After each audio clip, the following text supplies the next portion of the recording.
자, 이제 5강의 세 번째 부분에서 만나보게 될 인물 소크라테스. 여러분 잘 아시죠? 누가 뽑았는지 모르겠는데 4대 성인 중에 한 사람입니다. 석가모니, 예수, 공자, 소크라테스 이렇게 뽑죠. 이렇게 성인이라고까지 말하기에는 좀 훌륭한 부분도 있고요. 약간 익살스러운 부분도 있고 조금 짓궂은 부분도 있고 그런 성격인 분이었던 것 같습니다. 소크라테스, 기원전 469년, 기원전 399년에 살았던 분입니다. 너 자신을 알라 소크라테스, 악법도 법이다. 요새 대중가요 중에 테스형이라는 것도 있죠. 거기서 너 자신을 알라라고 말했다고도 나오는데 소크라테스가 한 말이 아닙니다. 악법도 법이다. 그것도 역시 소크라테스의 정신과 거리가 멉니다. 이런 말 한 적 없습니다. 너 자신을 알라는 델피 아폴론 신전에 쓰여 있던 문구라고 합니다. 이 말을 소크라테스가 좋아했다고는 하는데요. 소크라테스가 말한 적 없습니다. 소크라테스의 말이 아니에요. 좋아는 했다고 합니다. 이 말을. 소크라테스는 책을 남기지 않았습니다. 집필을 하지 않았어요.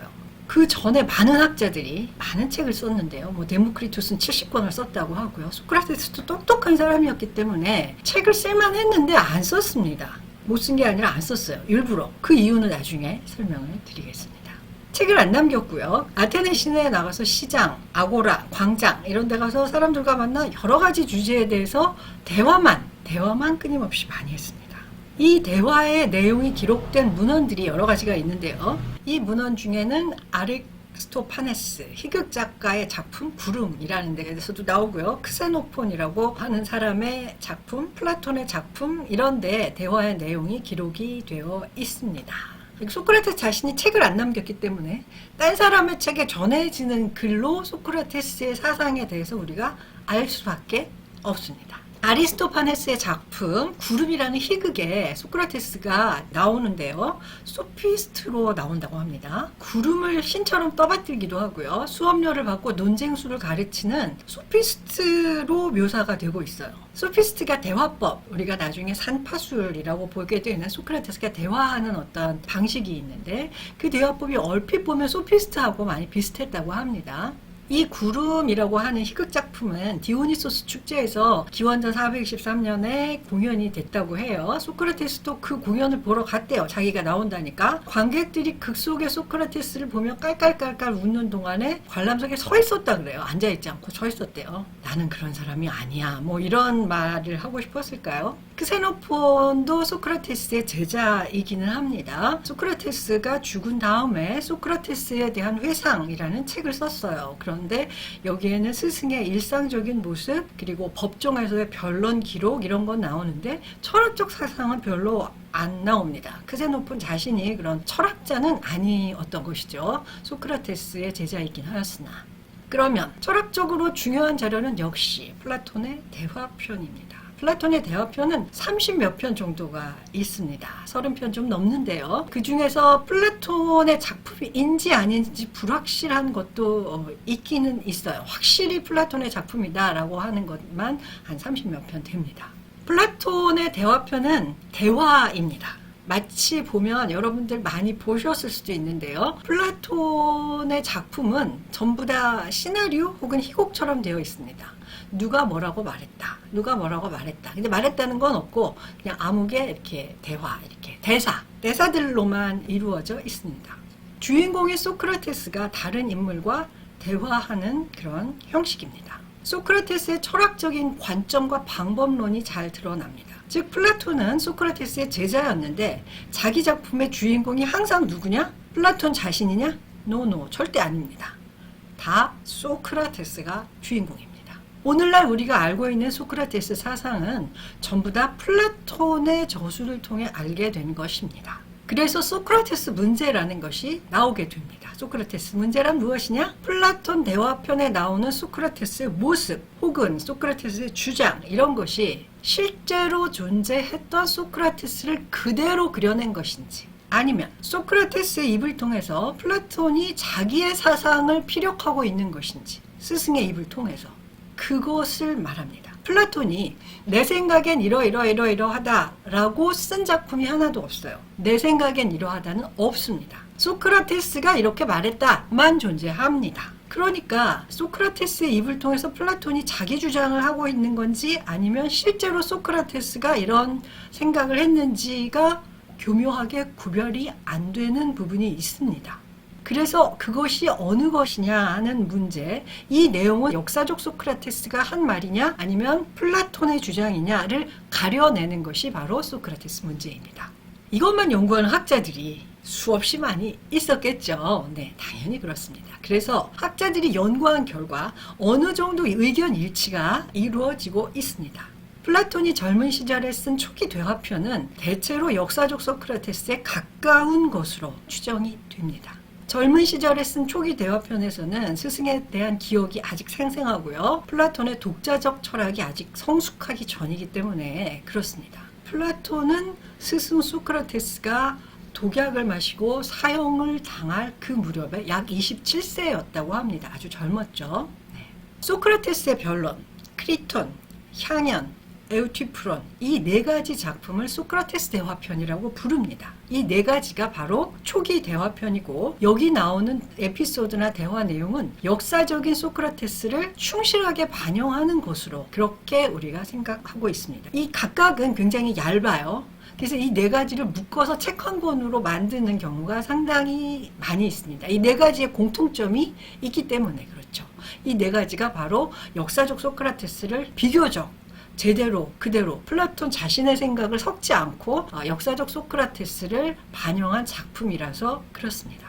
소크라테스의 변론, 이거 옛날 제목으로는 소크라테스의 변명 이렇게 되어 있기도 한데 변명은 좀 안 맞는 번역인 것 같습니다. 변명은 너 왜 늦었어? 길이 막혀서 늦었습니다. 뭐 이럴 때 변명이죠. 이 변론은 무엇이냐면 기원전 399년 소크라테스가 법정에 고발되었을 때 고발당한 사람이 법정에 나가서 스스로에 대해서 변론을 펼친다고 했었죠. 고대 그리스에서. 그때 자기가 나가서 자신을 변론한 내용입니다. 그러니까 자신을 변론한 내용, 자신을 변호한 내용 이렇게 보아야 하겠죠. 그래서 변론 이렇게 번역하는 것이 좋겠습니다. 소크라테스 나이 약 70세. 출생 연도는 기원전 469년 혹은 470년. 월에 따라서 1월, 2월, 3월, 4월 이런 게 지금의 그레고리우스력은 로마 시대 이후에 생긴 것이기 때문에 이때 연도와 달력의 월들이 좀 일치하지 않아서 469년 혹은 470년 사이 걸쳐 있는 어느 때 태어났을 것으로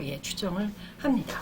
소크라테스는 아테네의 평범한 시민이었어요. 민회 의원이 되었죠. 당연히 18세가 되면 누구나 아테네 시민인 남자는 되니까요. 그래서 행정부에서 일하기도 했고요. 추첨해서 뽑혀가지고 전쟁이 벌어졌을 때 입대해서 원정에 나간 적도 있습니다. 가서도 뭐 계속 팩을 입고 공부를 했다고 하죠. 그다지 특별할 것 없는 평균적인 삶을 살았어요. 그런데 소크라테스의 친한 친구, 어렸을 때의 친구입니다. 카이레폰이 어느 날 소크라테스가 좀 똑똑한 것 같긴 한데 델포이의 아폴론 신전에 가서 우리 헬라스의 소크라테스보다 더 지혜로운 자가 있습니까? 하고 물어봅니다. 예언녀가 신탁을 내립니다. 소크라테스보다 더 지혜로운 사람은 아무도 없다. 놀라운 대답이죠. 소크라테스가 제일 똑똑하다는 얘기입니다. 이 얘기를 듣고 제일 대경 실색한 사람, 이게 대체 무슨 소리냐, 제일 놀란 사람 누구냐면 바로 소크라테스 자신이었습니다. 어떻게 생겼나 한번 볼까요? 못생겼다고 유명합니다. 일단 대머리였다고 하고요. 코가 되게 납작했다고 합니다.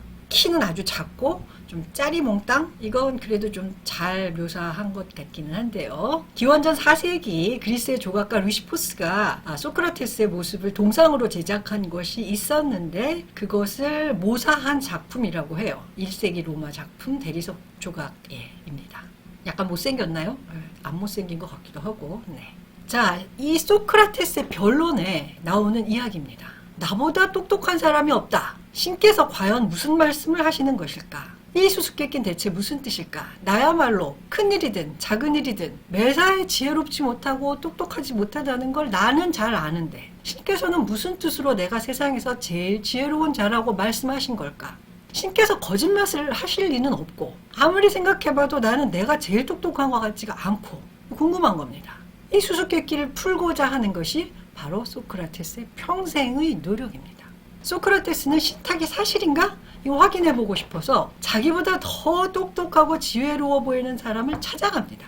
찾아가서 물어보고 자기가 지혜로운 게 맞나? 저 사람이 더 지혜로운 게 아닐까? 물어보고 그게 아니라면 신탁의 의미는 무엇인지 이거를 알아보려고 합니다. 그래서 소크라테스는 아테네에서 지혜롭고 똑똑하고 탁월하고 그야말로 아레테를 갖추고 있는 사람들을 찾아가서 대화를 나눕니다. 정치가 뭘 잘 만들거나 잘하는 장인, 예술가, 시인 이런 사람들이 다 만나서 그들과 대화를 나눕니다. 근데 자기 분야에서는 일가견을 이루었다는 자처하던 사람들인데 소크라테스와 대화를 나누면 나눌수록 그들이 곤경에 빠집니다. 그들이 주장하는 삶은 허점투성이고 모호하고 심지어 모순된다는 게 자꾸 드러나는 거예요. 소크라테스와 대화를 나누면 나눌수록. 자, 소크라테스가 이때 깨닫는 것은 무엇이냐 하면 인간이 자처하는 지혜에는 한계가 있구나. 신들에게나 어울리는 참된 지혜와 비교한다면 인간이 자처하는 지혜는 그냥 하나의 의견일 뿐이구나. 의견, 그리스 말로 독사. 의견 혹은 상식 이런 말입니다. 그냥 단지 참된 지혜가 아니라 하나의 의견이구나. 이렇게 깨닫습니다.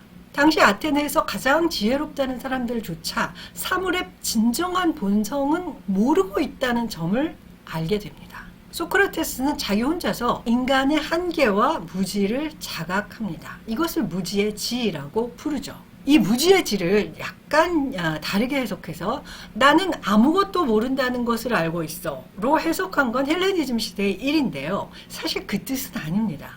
소크라테스가 박식하죠. 어떻게 아무것도 모른다는 걸 알고 있겠습니까? 아는 게 많습니다. 아는 것은 많은데 우리의 그 어떤 지식도 사물의 본성에 대한 참다운 지혜는 아닌 것 같다라는 걸 안다는 것입니다. 그래서 소크라테스의 무지를 박식한 무지, 아는 게 많지만 무지다. 왜? 참된 지혜에 이르지 못했기 때문에. 그래서 독다 이그노란치아, 이거는 라틴어인데요. 박식한 무지라고도 부릅니다.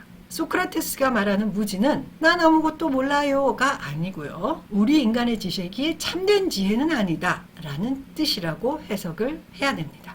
소크라테스는 아테네의 지적 풍토를 안타깝게 생각했습니다. 이때 지적 풍토는 소피스트들이 퍼뜨린 지적 풍토였습니다. 피상적인함, 상대주의적인 것, 지적 자만심에 빠진 이런 아테네 시민들이 자신의 무지를 깨닫고 자기가 모른다는 것을 아니까 그 다음에 어떻게 해요? 참된 지혜를 탐구하고 각자의 영혼을 돌아보기를 바랐습니다.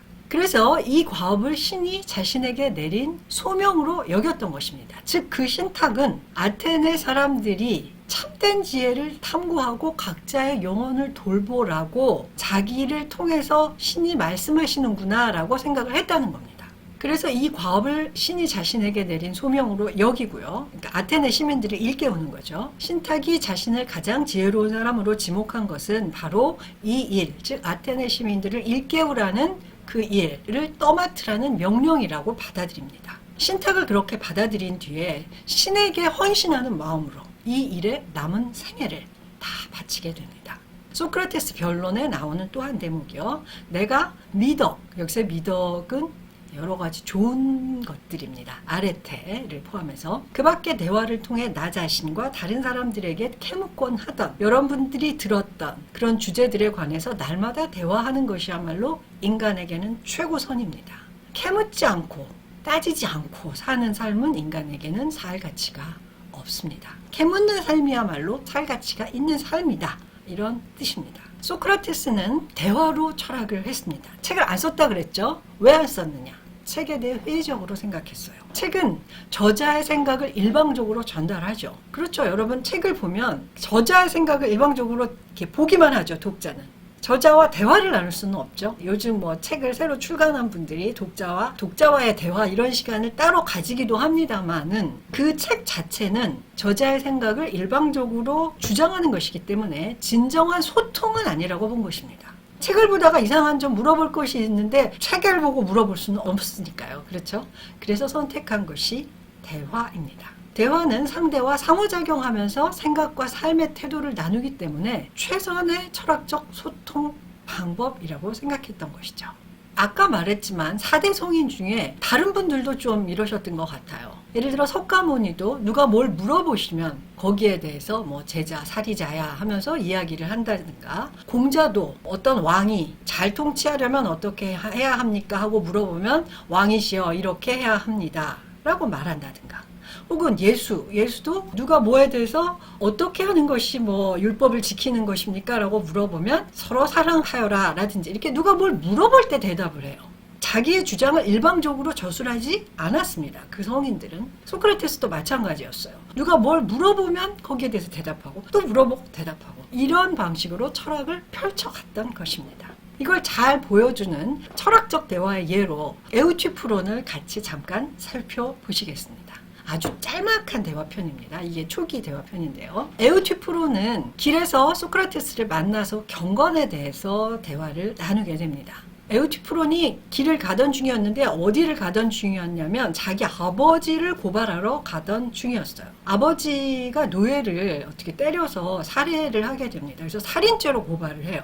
자신은 예언자였어요. 직업이. 경건 혹은 불경에 대해서 누구보다도 잘 안다는 그런 엘리트 의식이 강한 사람이었는데요. 아버지도 죄를 지었다면 고발하는 게 경건한 일이다. 이렇게 생각을 했던 겁니다. 그래서 이게 경건한 일이니까 나는 경건한 일을 실행하러 지금 아버지를 고발하러 가는 길입니다. 이렇게 소크라테스를 만나서 이야기합니다. 소크라테스는 그때 자신이 불경죄로 고발을 당해 있었던 상황입니다.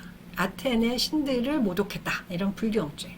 나도 불경죄로 고발당한 처지다. 경건이 무엇이고 불경건이 무엇인지 나도 잘 모르겠다. 근데 자네는 잘 아는 것 같으니 얘기를 좀 나눠보자. 내가 좀 알아야 재판에서 나도 뭐라고 변론을 할 말이 있을 것이 아닌가. 자네는 경건이 뭔지 잘 아는 것 같으니 나에게 경건이 뭔지 좀 가르쳐주면 좋겠네. 내가 불경죄로 고발을 당했는데 도대체 내가 왜 불경건이지? 경건은 뭐지? 자네가 좀 가르쳐줬으면 좋겠어. 이게 대화의 시작입니다.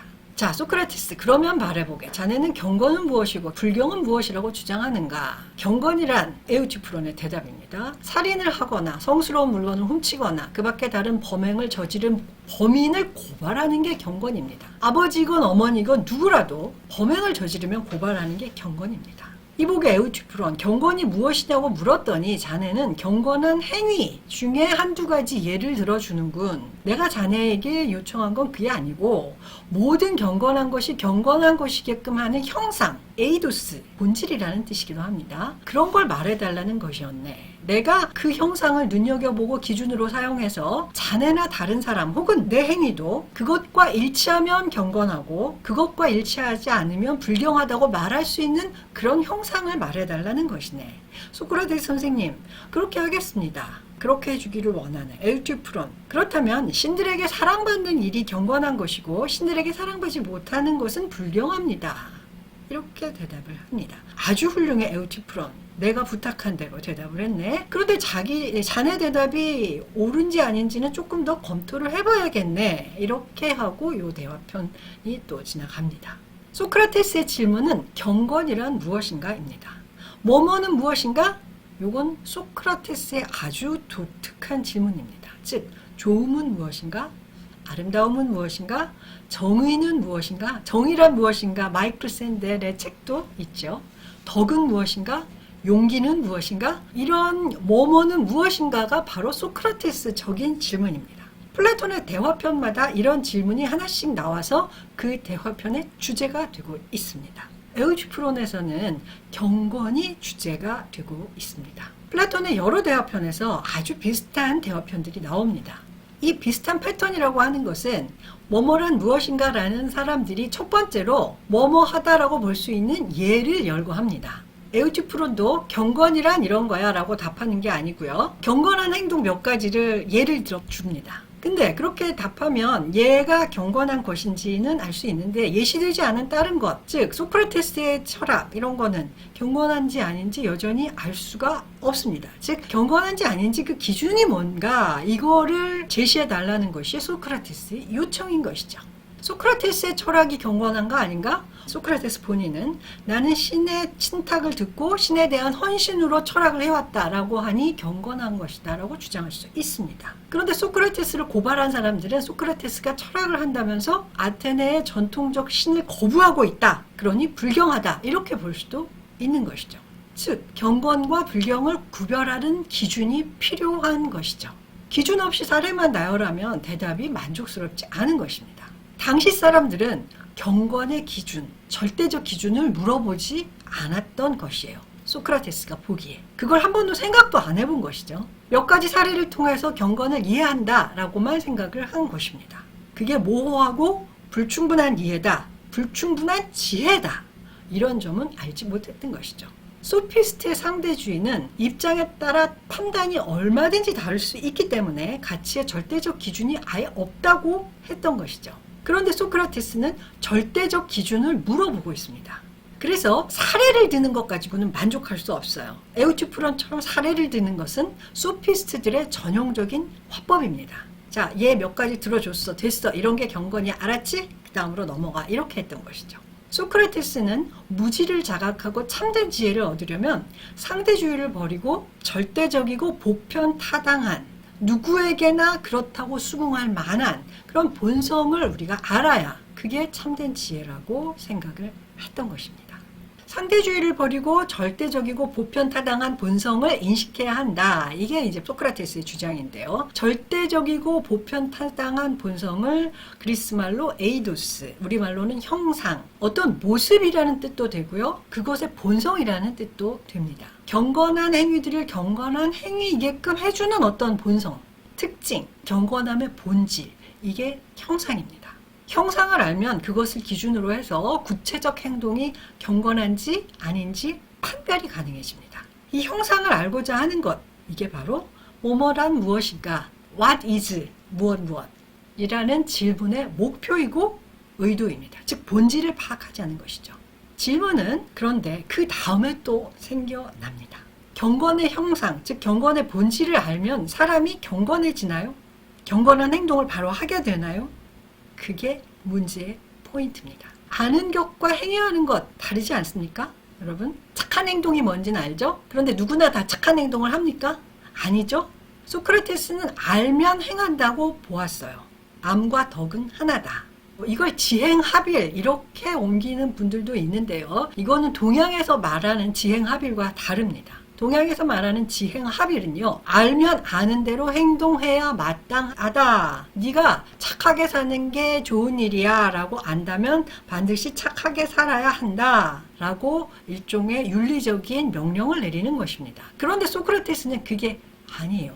알면 저절로 행하게 된다는 것입니다. 노력 없이. 이 점이 독특하죠. 한번 보겠습니다. 아레테라는 말, 덕이란 것은 그리스 말 아레테입니다. 아레테는 어떤 사물 혹은 사람 혹은 어떤 것이 자신의 기능과 역할을 잘 수행하는 상태입니다. 말의 아레테는 잘 달리는 것, 칼의 아레테는 물건을 잘 자르는 것, 가위의 아레테도 종이를 잘 자르는 것. 예를 들면 머리를 커트하는 미용사의 가위의 아레테는 커팅을 잘하는 것이겠죠. 눈의 아레테는 밝게 똑바로 잘 보는 것, 선생의 아레테는 잘 가르치는 것, 군인의 아레테는 전투에서 승리하는 것, 대장장이의 아레테는 훌륭한 연장을 만드는 것입니다. 심지어 도둑의 아레테는 들키지 않고 물건을 잘 훔쳐내오는 것. 궤도신사, 류팽 이런 사람이 도둑의 아레테를 실현한 사람이겠죠. 그러니까 아레테는 굳이 덕만이 아닙니다. 그런 것도 있을지는 모르겠으나 사기꾼의 아레테는 남을 잘 속여 넘기는 겁니다. 그러니까 아레테는 꼭 덕이라고만 번역할 수는 없어요. 뭐를 잘 하는 것입니다. 원뜻을 살리자면 탁월함? 이렇게 번역을 할 수가 있죠. 그러면 인간의 탁월함, 인간의 아레테는 무엇이냐? 이럴 때 인간으로서 훌륭하게 잘 살아가게 하는 능력, 자질, 품성, 이런 걸 인간의 아레테, 그건 뭔가 이거를 보자는 겁니다. 훌륭한 삶을 살게 하는 품성과 능력을 아레테라고 하면 그걸 우리말로는 덕, 이렇게 미덕 혹은 이렇게 번역을 할 수가 있겠습니다. 즉 아레테를 인간에게 적용할 때 덕으로 번역합니다. 그런데 훌륭하게 잘 살려면 알미 꼭 필요할까요? 이게 소크라테스와 대화를 나누는 사람들 사이에 많이 나오는 문제입니다. 기능을 잘 수행하려면 기능을 수행하는 방법을 알아야 됩니다. 예를 들어서 훌륭한 대장장이가 되려면 불을 다루는 법, 금속의 성질 이런 걸 잘 알아야 되겠죠. 선생이 잘 가르치려면 교육학적 지식도 필요합니다. 탁월함을 발휘하려면 그런 상태에 도달하는 방법을 잘 알고 있어야 된다는 겁니다. 그런데 어떤 것에 대해서 알면 반드시 그것에 대한 탁월함을 발휘하게 되느냐? 보통은 알면서 행하지 못하는데 이런 게 굉장히 많다라고 생각을 합니다. 그 일이 좋은 일이고 착한 일인 줄 알지만 못하는 거죠. 그런 사람 참 많이 보죠. 우리가 훌륭한 정치인인 줄 알았는데 뇌물을 받거나 나쁜 짓을 했다가 들통이 나기도 합니다. 그것이 나쁜 짓일 줄 알면서, 예를 들어 뇌물 받는 거 나쁜 짓인 줄 알지만 받아요. 뇌물 안 받는 게 좋은 일인 줄 알지만 그것을 행하지 못하죠. 거절하는 것을. 근데 소크라테스는 알면 반드시 행하게 된다라고 주장을 하는 겁니다. 이게 말이 무슨 뜻일까요? 소크라테스는 아크라시아가 불가능하다라고 주장을 합니다. 아크라시아의 불가능성. 아크라시아는 자제력 없음이라는 뜻입니다. 크라시아가 자제력이에요. 아가 붙었어요. 자제력 없음이라는 뜻입니다. 다이어트를 하면서 참지 못하고 오늘 이거 안 먹어야 되는데 음식을 먹는 것, 혹은 간이 나빠졌어요. 의사가 금주하셔야 됩니다. 그랬는데 딱 한 잔만 먹지 뭐. 한 잔은 괜찮지 않을까? 나쁘다는 거 알면서 한 잔 마시는 겁니다. 술을 마셨어요. 운전을 안 해야 된다는 거 압니다. 아는데 이 정도 마신 것 갖고는 나 운전 잘할 수 있어. 그러면서 운전을 합니다. 자, 나쁘다는 걸 아는데도 참지 못하고 행동하는 것. 이것이 아크라시아입니다. 근데 소크라테스는 아크라시아 자체가 불가능하다. 이렇게 주장을 하는 겁니다. 자제력 없음이 불가능하다. 이게 말이 두 번 부정을 하니까 꼬아서 힘든데요. 누구나 자제력이 있다. 이 뜻입니다. 자제력 없음이 불가능하다는 뜻은 누구에게나 자제력이 있다. 알면, 아는 사람에게 누구나 자제력이 있다. 아크라시아의 불가능성은 누구에게나 알기만 하면 크라시아가 저절로 생긴다. 이 뜻입니다.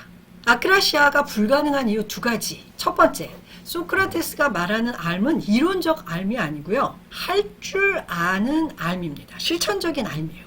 뭐뭐라는 사실을 아는 것이 아니라 할 줄 안다라는 뜻의 알입니다. 예를 들어서 수영할 줄 알면 물에 들어가면 저절로 수영을 하게 됩니다. 왜? 몸이 수영할 줄 알기 때문에. 자전거 탈 줄 안다 그러는 사람 보고 타봐 그랬더니 못하고 자꾸 쓰러져요. 그럼 에이 뭐야 못하네, 탈 줄 모르네 이렇게 되죠. 아니야 나는 알아. 안장에 앉아서 두 발로 페달을 밟고 앞에 손잡이를 잡고 균형을 잘 잡으면 나간다는 거 나 알고 있어. 타봐. 자꾸 넘어져요. 못하잖아. 이때는 모르는 거라고 소크라테스는 주장합니다. 이론적으로 아는 것은 알미 아니에요. 자전거를 타려면 탈 줄 알아야 합니다. 수영을 할 줄 알아야 수영을 합니다. 그래서 암과 행함이 같습니다. 물에 빠졌는데 일부러 물에 빠져 죽을 수가 없어요. 왜? 수영을 할 줄 아는 사람은 저절로 하게 되기 때문에. 아르테의 경우도 마찬가지입니다. 경건이라는 덕의 경우에 경건이 무엇인지 안다는 것은 경건한 행동을 할 줄 안다는 뜻입니다. 이때 알은 머리로만 아는 게 아니라 그 사람의 습성, 태도, 행동에 그냥 완전히 배어 있어서 경건한 행동을 하게 되는 그런 알을 말합니다. 즉 소크라테스의 말은 이론적 알이 아니라 뭐뭐를 안다가 아닙니다. 뭐뭐를 할 줄 안다는 알입니다. 두 번째 이유, 자제력 없음은 불완전한 알에서 나온다는 겁니다. 먹으면 안 되는 줄 알면서도 참지 못하고 먹는다가 아니라 소크라테스는 제대로 알지 못해서 먹는다라고 보는 것이죠. 제대로 알지 못하는 알이 무엇이냐? 이론으로만 아는 인식입니다. 수영을 하는 법을 이론으로만 배운다면 수영할 수 없어요. 수영하는 법 동영상으로 보여줍니다. 사람이 물에 들어가면 팔을 이렇게 젓고요. 호흡은 이렇게 하고요. 두 발은 이렇게 물장구를 치면 됩니다. 이론으로 다 알았어요. 시험으로 필기시험을 봐요. 호흡을 어떻게 한다 이런 거 다 알아요. 근데 그 사람을 물에 넣으면 수영을 할 줄 모릅니다. 이론으로만 아는 것은 어떤 알입니다? 불완전한 알입니다. 불완전하게 알기 때문에 그렇다는 거예요. 아까 말씀드린 간에 나쁘니까 술을 마시면 안 됩니다 라고 했을 때 그걸 정말로 아는, 예를 들어 간의 전문인 의사라면 자기 간이 그 상태면 마시면 바로 죽음으로 연결된다는 걸 진짜로 알면 그 술을 안 마실 수가 있다는 겁니다. 그런데 일반 환자들은 불완전하게 의학 지식이 있어서 자제력 없음이 나와요. 그래서 자제력이 없어지고 술을 마시게 된다는 겁니다. 금연에 실패하는 사람은 흡연의 해로움을 제대로 알지 못해서라고 합니다. 전에 어떤 암센터 원장 하셨던 분 중에 금연을 홍보하고 다니는 전문 의사가 있었습니다. 이 의사분이 젊은 의사 시절에 그 흡연을 해서 폐가 완전히 까맣게 되고 망가진 분의 폐를 다른 선배 의사가 수술하는 것을 보신 적이 있대요. 아니, 사람의 폐가 분홍색이고 밝은 색이어야 하는데 저렇게 새까맣게 되다니 눈으로 보고 알았어요. 이분이 원래는 흡연자이셨답니다. 그런데 흡연으로 완전히 폐가 망가진 것을 보고 나서는 끔찍해서 그날로 더 이상 흡연을 할 수가 없었대요. 이런 앓음이 바로 소크라테스가 말하는 진정한 앓음입니다. 더 이상 담배를 보기만 해도 진저리가 나서 안 피우게 되는 거. 이 금연에 실패하는 사람은 흡연의 해로움을 제대로 알지 못해서 자제력 없음이 나와서 다시 흡연을 하게 된다. 이런 겁니다. 제대로 알면 자제력 없음은 안 생긴다. 제대로 알면 자제력이 저절로 생긴다. 이론으로만 알고 자신의 몸으로 행할 수 없는 앓음은 바로 불완전한 앓음입니다. 사람의 습성과 태도에 콱 배어든 암, 그 암만이 제대로 아는 것입니다. 알면 행하지 않을 도리가 없다. 이게 바로 소크라테스가 말하면 알면 행하게 된다는 것의 뜻입니다. 소크라테스는 누구도 일부러 잘못을 저지르지는 않는다라는 말도 남겼어요. 즉, 수영 선수는 일부러 물에 빠져 죽을 수가 없는 겁니다. 물에 실수로 빠져도 헤엄을 쳐서 나오게 되어 있어요. 알면 행할 수밖에 없기 때문에 그렇습니다. 잘못을 저지르는 것은 알미 뭔가가 불충분하기 때문입니다. 그래서 소크라테스는 알면 행할 수밖에 없다. 예를 들어서 어떤 음식을 아주 잘 만드는 셰프는 대충 만들어도 맛있어요. 못 만들게 할 재간이 없어요. 못 만드는 법을 몰라요. 일부러 막 못 만들려고 해도 맛있게 만들 수밖에 없게 됩니다. 누군가를 골탕 먹이기 위해서 뭐 소금을 통째로 들이붓는다든가 뭐 이렇게 골탕을 먹이려고 일부러 그럴 수는 있겠죠. 혹은 수영을 잘하는 사람이 수영 못하는 흉내를 낼 수는 있겠습니다. 근데 진짜 상황, 진짜로 물에 빠진 상황에서라면 일부러 물에 빠져 죽지는 않아요. 수영 선수는 알기 때문에. 알면 행하게 될 수밖에 없다는 것은 바로 이러한 암입니다. 이론적 암 아니고요. 할 줄 아는 실천적 암, 그것만 소크라테스는 제대로 된 암이라고 보았던 것입니다. 아크라시아의 불가능성. 아크라시아는 정말 불가능한가? 제대로 알면 자제력이 저절로 발휘되나? 이것은 이후에 인간의 지식 그리고 의지의 본성. 나 의지 약해. 여러분, 작심삼일이라는 말도 있죠. 이런 의지의 나약함, 이건 인간의 본성일까? 이런 철학적 토론은 이후에 굉장히 많이 나오게 되는데요. 아주 중요한 주제가 되죠. 플라톤과 아리스토텔레스를 거쳐서 그리스도교 철학, 또 근대 주관석의 철학에서도 반복되는 아주 중요한 주제입니다. 그때마다 소크라테스의 주장, 곧 암과 덕은 하나이다 라는 데서 논의가 출발합니다. 소크라테스는 인간의 훌륭한 상태를 실제로 실천하고 구현하기 위해서는 참된 앓음이 중요하다 이렇게 봤어요. 이건 할 줄 아는 앓음입니다. 그렇게 살아갈 줄 아는 앓음입니다. 그래서 이 진정한 앓음을 알기 위해서는 끊임없이 뭐뭐란 무엇인가, 본질을 알기 위해서 뭐뭐란 무엇인가 라는 문제를 계속 물어보고 토론하고 그랬던 것입니다. 그럼 궁금하죠, 여러분? 여러분들 플라톤의 대화편 끝까지 읽어보신 작품들이 있나요? 예를 들면 에우티프론, 짧으니까 한번 읽어보십시오. 결론, 경건은 무엇이다로 끝나지 않습니다. 에우티프론도 경건에 대해선 결국 잘 모르더라로 끝납니다. 경건이 무엇이다는 결론이 나옵니까? 안 나옵니다. 다들 잘 모르더라. 플라톤의 대화편의 결말이 대부분 그렇습니다. 약간 허무하기도 하죠. 에우티프론의 첫 번째 대답에 대해서 소크라테스가 문제점을 지적하고 자기 질문의 취지를 다시 설명합니다. 그런 후 모든 경건한 행동을 경건하게끔 해주는 형상을 답해보라고 요구하죠. 처음에 예를 드니까 그거 말고 어떤 기준을 말해봐. 에우티프론이 그러니까 기준을 말합니다. 경건이란 신들에게 사랑받는 것이죠. 참된 앓음은 보편적 본질을 이해하고 실천적 능력도 갖춘 앓음인데요. 그걸 찾기 위해서 대화를 나누는데 이 대화에서 소크라테스가 사용하는 방법이 바로 산파술입니다. 여러분 많이 들어보셨죠? 소크라테스의 산파술. 소크라테스는 대화에서 자기가 하는 역할이 출산 과정에서 산파, 지금은 조산사라고 하는 게 맞아요. 파는 노파할 때 파입니다. 할머니라는 뜻인데 지금은 조산사가 할머니가 아니고 자격증을 딴 전문직 여성들입니다. 조산사라고 번역하는 게 더 맞기는 해요. 산파의 역할과 같다고 말하는데 산파들이 임신한 여인의 몸에서 아이가 태어나는 걸 도와주듯이 자신은 대화하고 있는 사람의 정신에서 생각이 태어나도록 돕는다, 이런 말입니다. 즉 새로운 생각이 산출하게 만드는데 그거를 산출하는 사람은 소크라테스와 대화하고 있는 사람 본인입니다. 소크라테스가 낳는 것이 아니라 자기는 그 사람이 새로운 생각을 낳게끔 도와주는 역할을 한다, 이런 뜻이죠. 내 삼파술은 대체로 그들, 삼파들의 삼파술과 다르지 않다네.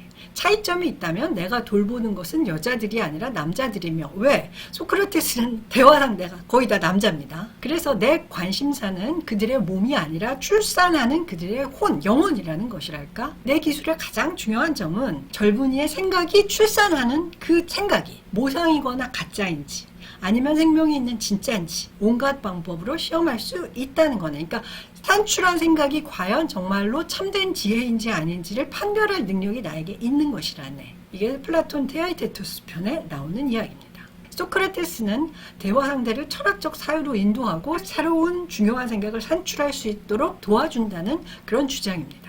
그렇게 낳은 지식이 훌륭한 것인지 아닌지도 자기가 결정할 수 있도록 이끌어준다는 것이죠. 예, 이건 여담인데요. 소크라테스의 어머니가 산파라는 직업을 갖고 계셨다고 합니다. 어머니 이름이 파이나레테인데 아레테를 낳는다, 이런 뜻을 갖고 계셨다고 해요. 예. 자, 다시 에우티프론의 대화편으로 들어가 보면 신들에게 사랑받는 게 경건하고 사랑받지 못하면 불경하다, 이런 에이도스, 경건의 에이도스 혹은 경건의 본질 혹은 경건의 기준을 제시하죠. 근데 소크라테스가 물어봅니다. 신들이 서로 다투고 불화하고 적대시한다고 말하곤 하지 않나? 신들 사이에서 의견 차이가 있다면 신들도 서로 싸우지 않나? 당연히 그렇겠죠. 에우티프론이요. 신들도 여러 가지에 대해서 의견 차이가 생기지 않는다면 신들이 서로 다툴 일이 없지 않겠나? 옳은 말씀입니다. 자네 말대로라면 신들이 다투는 것은 의견이 서로 다르기 때문이겠지? 그렇습니다. 그렇다면 신들은 같은 동일한 것을 두고 미워하기도 하고 사랑하기도 하고 같은 것이 신들에게 미움받기도 하고 사랑받기도 하고 그런 거 아닐까? 그렇겠네요. 에우티프론, 그런 논리대로라면 같은 것이 경건하기도 하고 또 불경하기도 하겠네. 아, 그렇군요. 예, 이렇게 대화가 진행됩니다. 엘렌코스, 우리말로 논박술이라고 하는데요. 제한된 명제를 검증하는 기법인데 삼파술의 아주 핵심적 기법입니다. 소크라테스는 일단 상대의 주장을 수용합니다. 그래, 자네 말이 맞아. 신들의 사랑을 받는 게 경건한 거야. 그런데 그 명제가 그 사람의 다른 알미나 다른 신념과 충돌하나 안 하나 그거를 검토합니다. 새로 제안한 명제를 그 사람이 이미 갖고 있던 생각에 비추어서 평가를 하는 것이죠. 에우티프론에 따르면 경건은 신들에게 사랑받는 것이다. 그런데 소크라테스가 질문하죠. 그래서 1, 2, 3, 4가 나옵니다. 신들 사이에도 다툼과 불화가 있다. 다툼과 불화가 있는 것은 신들 사이의 의견이 다르기 때문이다. 의견 차이가 있다면 신들 각자가 무엇을 사랑하고 무엇을 사랑하지 않는지가 신들 각자가 다 다를 거다. 따라서 신들이 사랑하는 것이 경건이라면 신들 사이에는 분명히 의견 차이가 존재하기 때문에 하나의 행위를 어떤 신은 사랑하고 어떤 신은 안 사랑할 수도 있어요. 따라서 하나의 행위가 경건할 수도 있고 안 경건할 수도 있는 겁니다. 이게 소크라테스의 이야기죠. 자, 중요한 것. 중간 단계에 나오는 모든 명제들이 에우티프론의 생각입니다. 소크라테스의 주장은 하나도 없습니다.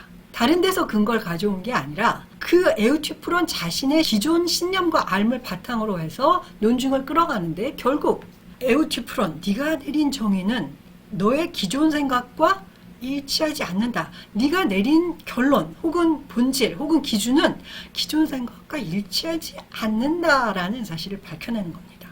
에우티프론, 너는 모순된 생각을 하고 있어. 안다고 생각하지만 실은 잘 모르고 있는 거야. 라는 점을 보여주죠.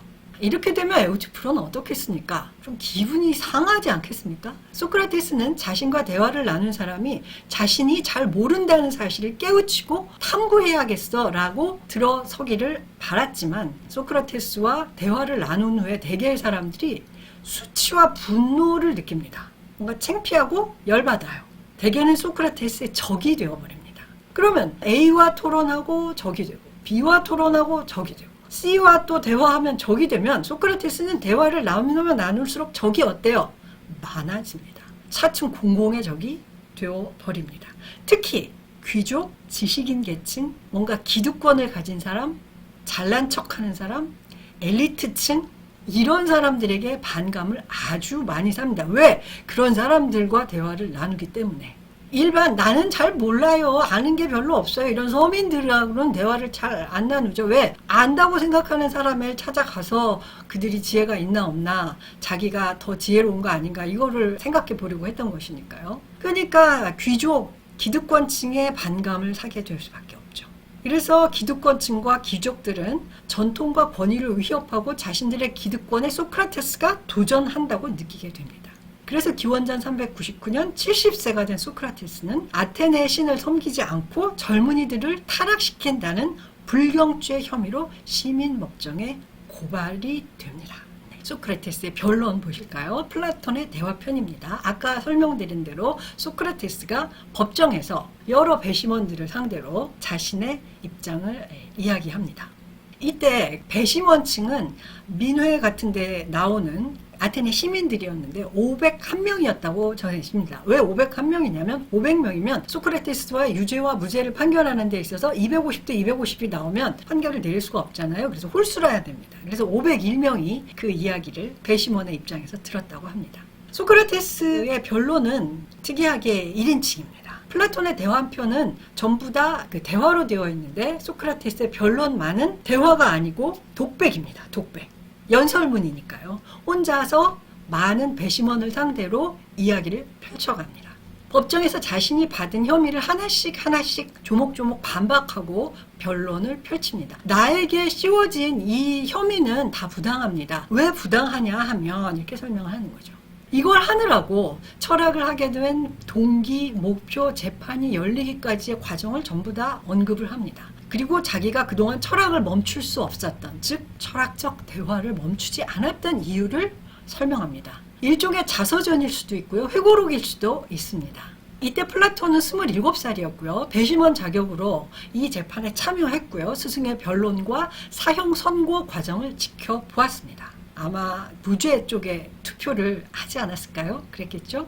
그런데 투표 결과 유죄 쪽이 더 많았습니다. 그래서 어떻게 되었느냐? 사형이 확정되었습니다. 재판 당일이 마침 아폴론 축제의 시작 날이어서 형 집행이 미루어집니다. 원래 사형이 확정되면 곧 바로 사형이 집행되는 것이 관례였는데요. 재판 당일 아폴론 축제가 시작이 됩니다. 이 축제는 어떤 축제냐면요. 예전에 아테네가 크레테와 전쟁을 했다가 지게 되어서 크레타 왕 미노스에게 식인 괴물인 미노타우루스의 먹이로 소년소녀 7명을 곡물로 바치는 거예요. 이거를 더 이상 할 수가 없으니까 아테네의 영웅인 테세우스가 가서 미노타우루스를 죽이고 곡물로 보냈던 소년소녀를 구하는 이런 영웅담이 전설로 전해집니다. 이 이후로 아폴로 신전이 있는 델로스 섬에 가서 아폴로 신에게 감사하는 그런 축제를 지내는 것이 아테네의 풍습이었습니다. 그래서 아폴론 축제가 시작이 되면 아름다운 배를 꽃으로 장식을 한 다음에 그 배를 델로스 섬으로 보냅니다. 가서 아폴론 신전에서 축제를 지내고 그 배가 다시 돌아오면 축제가 끝이 나는 겁니다. 이게 언제 돌아올지는 잘 몰라요. 풍랑이 치거나 하면 배가 못 들 수도 있기 때문에 그렇죠. 근데 그때가 아폴론 축제가 시작된 날, 바로 사용이 확정된 날이었어요. 다음 날 꽃으로 장식한 배가 델로스 섬으로 떠나갑니다. 그 배가 다시 돌아올 때까지는 신성한 기간이어서 아테네에서 모든 사형 집행이 정지됩니다. 소크라테스는 축제가 끝날 때, 즉 델로스 섬에 보낸 배가 돌아올 때까지 감옥에 갇혀서 여러 날 동안 사형을 기다리게 됩니다. 그리고 글을 쓰기도 하고 찾아오는 사람들과 대화도 하면서 마지막을 준비하는 것이죠. 근데 언제가 될지 조마조마합니다. 배가 오기 시작하면 그날로 축제가 끝나는 것이니까요. 아침 일찍부터 해질 무렵까지 여러 날 동안 가족과 친구, 제자들이 감옥으로 면회를 옵니다. 소크라테스의 친구 몇몇이 자금을 마련하여 탈옥을 도모했어요. 이 당시에는 추방되는 것과 사형이 사실은 거의 같은 의미를 지녔습니다. 한번 추방되면 다시는 아테네로 돌아오지 못하기 때문에 추방되는 것이나 사형되는 것이나 마찬가지였기 때문에 당시에는 사형이 확정된 죄수가 탈옥해서 도망가는 것을 굳이 잡지를 않았어요. 그래서 소크라테스의 친구 몇몇이 도주 자금을 마련합니다. 탈옥을 계획한 것이죠. 간수도 돈으로 매수하고 배도 삽니다. 소크라테스 친구 중에 부유한 사람이 많이 있었어요. 친구인 크리톤이 또 부자였거든요. 모든 준비를 마치고 소크라테스에게 어서 빨리 도망가자라고 설득을 하기에 이릅니다. 사랑하는 내 친구 크리톤, 나는 자네의 열의가 이 정당한 목적을 위한 것이라면 높이 평가하겠네. 그래서 자네의 조언을 따라야 할지 말아야 할지 좀 생각을 해봐야겠네. 소크라테스 답죠. 나는 지금만 그런 것이 아니라 언제나 곰곰이 따져본 결과 가장 훌륭하다고 생각되는 원칙 말고는 내게 속한 그 어떤 것도 따르지 않네. 나는 내가 생각하기에 훌륭하다고 생각된 원칙만 따르면서 살아왔네. 지금 내게 이러한 운명이 주어졌다는 이유만으로 내가 전에 따랐던 원칙을 버릴 수는 없네. 그러니까 자네의 탈옥 계획이 내가 생각한 내 행동의 원칙과 맞는지 아닌지 생각을 좀 해보세요. 크리톤 정말 답답했겠죠. 악법도 법이다. 나쁜 법이지만 따라서 독약을 마시고 사형을 선택했다. 이렇게 생각하는 분들이 있는데요. 그것은 아닙니다. 소크라테스는 크리톤이 권했지만 탈옥을 택하지 않고 감옥에 머물면서 사형 집행을 그대로 받아들이겠다고 합니다. 소크라테스는 아테네의 법률이 악법이라고 생각한 적이 없는 사람이에요. 그래서 악법도 법이다. 소크라테스가 한 말이 아닙니다. 아테네를 사랑했고 아테네의 법률 역시 신뢰하며 살아왔다. 이렇게 고백을 합니다. 나는 아테네의 체제와 법률 덕분에 시민으로 활동하고 철학자로 살아왔네. 70년 동안 내가 조국 아테네를 떠나지 않은 것은 그 법률의 보호를 받아온 만큼 법률을 지키겠다고 내가 자발적으로 합의를 했기 때문에 70년 동안이나 아테네에서 몸담고 살았던 것이라네. 이게 소크라테스 주장입니다. 그런데 사형 선고로 인해 내가 곤경에 처해졌다고 해서 도주한다면 그 법을 저버리는 행동이고 이는 스스로 아테네 법률과 했던 합의를 어기는 것이다. 이렇게 생각을 한 것입니다. 자신이 도주하면 아테네 법률이 자기에게 이렇게 물을 거라고 얘기합니다. 크리톤에 나오는 대목이에요. 그런다고 해서 그대의 삶이 살만한 가치가 있을까? 그대는 소크라테스입니다. 물어보는 자는 누구? 아테네의 법률. 아니면 도주한 후에도 그대는 뻔뻔스럽게 사람들과 대화할 텐가? 대체 어떤 주제를 놓고 대화할 것인가? 소크라테스. 이곳에서 늘 그랬듯이 인간의 탁월함과 정의야말로 제도와 법률과 더불어 인류에게 가장 값진 재산이라고 말할 텐가? 그런 말을 하는 자네의 체면은 정말 말이 아니지 않겠나? 이게 아테네의 법률이 소크라테스에 물어볼 것이라고 소크라테스가 말하는 장면입니다. 그러니까 체면이 말이 아니게 된다. 그동안 말했던 거랑 너무 다르기 때문에. 이렇게까지 말하니까 크리톤은 어이가 없어서 할 말이 없네 소크라테스라고 말하고 소크라테스의 완강한 거부, 즉 탈옥의 거부를 받아들일 수밖에 없게 됩니다. 참 슬펐겠죠. 친한 친구인데. 심지어 크리톤은 이런 말도 합니다. 나는 부유한데 자네를 탈옥시키지 않으면 나중에 사람들이 날 보고 이렇게 말할 걸세. 돈도 많으면서 친구 소크라테스를 죽게 내버려뒀단 말인가? 그 돈으로 배 하나 사서 탈옥 좀 시켜주지. 그것도 안 했단 말이야? 돈도 많으면서. 이렇게 사람들이 나를 인색한 놈이라고 말할지도 모르네. 그러니 나를 봐서라도 제발 배를 타고 탈옥하세. 이렇게까지도 말하거든요. 그런데도 소크라테스는 내 원칙에는 맞지 않네. 이렇게 거부를 하는 것입니다. 소크라테스의 사형 장면인데요. 독잔을 건네는 이게 간수이고요. 너무너무 슬퍼서 아예 쳐다를 못 보는 사람. 이 사람이 플라톤일 거다라고 얘기하는 사람도 있는데 저는 아닌 것 같고요. 플라톤은 여기 없었어요. 안 왔다고 그럽니다.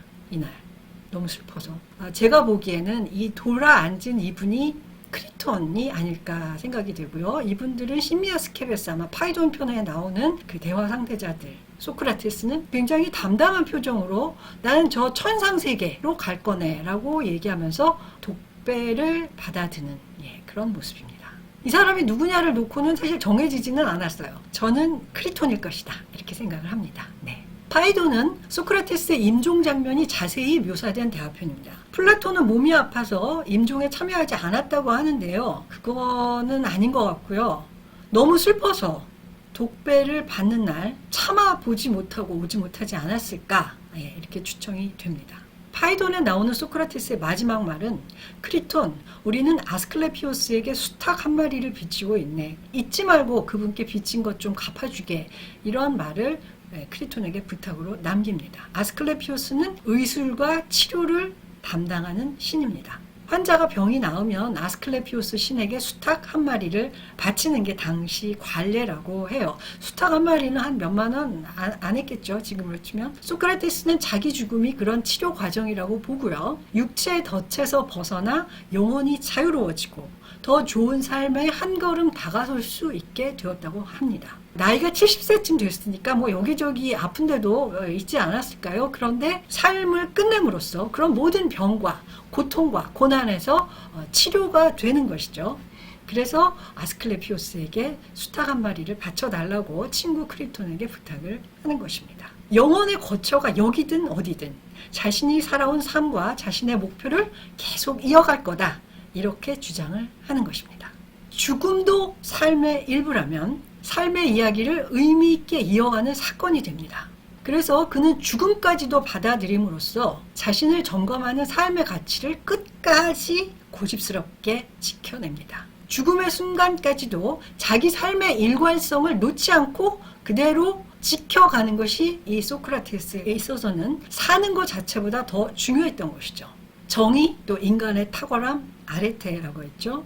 조음, 이런 것을 사유하며 살았던 삶의 마지막 결과로서 결국 죽음을 수용합니다. 그래서 그의 죽음은 역설적으로 그의 삶을 불멸의 것으로 만들고 맙니다. 지금까지도 그의 삶이, 착한 건 쓴 적 없는 그의 삶이 우리에게 깊은 울림을 주고 있으니까요. 4대 성인으로까지 일컬어질 만큼 죽음은 삶의 끝이 아니라 그가 살아온 삶의 최종적 완성의 사건이었습니다. 그래서 소크라테스는 현실 세계, 우리가 사는 이 현실 세계에서 이미 불멸의 존재가 되었습니다. 그런데 이렇게 된 공로는 어디에 있을까요? 바로 제자 플라톤에게 있는 것이죠. 스승의 정신을 영혼 깊이 받아들이고 인류의 사유를 한 단계 더 높은 경지로 끌어올린 제자 플라톤이 있었기 때문이죠. 플라톤이 소크라테스의 생각을 그대로 자기가 흡수하고 그 내용을 글과 책과 작품으로 남기고 그러면서 그 철학이 또 아리스토텔레스에게 이어지면서